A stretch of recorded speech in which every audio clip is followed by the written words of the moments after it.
حضرت حکیم الامت مولانا تھانوی رحمۃ اللہ کو کہا ایک شخص نے کہ حضرت عیسائی ہونے کا دل چاہتا ہے. وہ سمجھا دیا اس کو بھائی اس طرح سے توجہ نہ کرو ان باتوں کی طرف، وسوسے آتے جاتے رہتے ہیں، توجہ نہ کرو، جو بھی سمجھا دیا بہرحال اس کو. پھر اسی طرح آ کر کبھی کہنے لگا کہ حضرت عیسائی ہونے کا دل چاہتا ہے، پھر سمجھا دیا. پھر آیا اس طرح کئی بار ہوا. حکیم الامت تھانوی رحمۃ اللہ نے ایک دفعہ اس نے کہا حضرت عیسائی ہونے کا دل چاہتا ہے، تو حضرت حکیم الامت مولانا شبلی صاحب تھانوی رحمۃ اللہ نے ایک جھانپڑ مارا زوردار، اس کو ایک زوردار تھپڑ مارا. فرمایا جا، اگر ہونا ہے تجھے عیسائی تو جا، ہو جا، اسلام تیرا محتاج نہیں، تو محتاج ہے اسلام.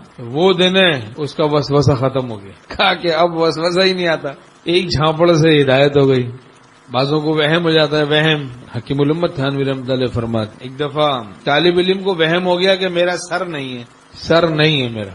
اب مولانا یعقوب نانوتوی رحمۃ اللہ حکیم الامت مولانا تھانوی رحمۃ اللہ کے استاد تھے. کیا عجیب شان تھی.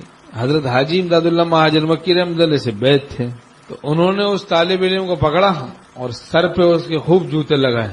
کہنے لگا حضرت درد ہو رہا ہے، تکلیف ہو رہی ہے، معاف فرما دیں، نہ ماریں. فرمایا کہاں درد ہو رہا ہے؟ کہا سر میں. کہا سر تو تیرا ہے نہیں. کہا نہیں اب ہے، اب سے ہے. وہم ختم ہو گیا. جوتا روشن دماغ، جوتا روشن دماغ.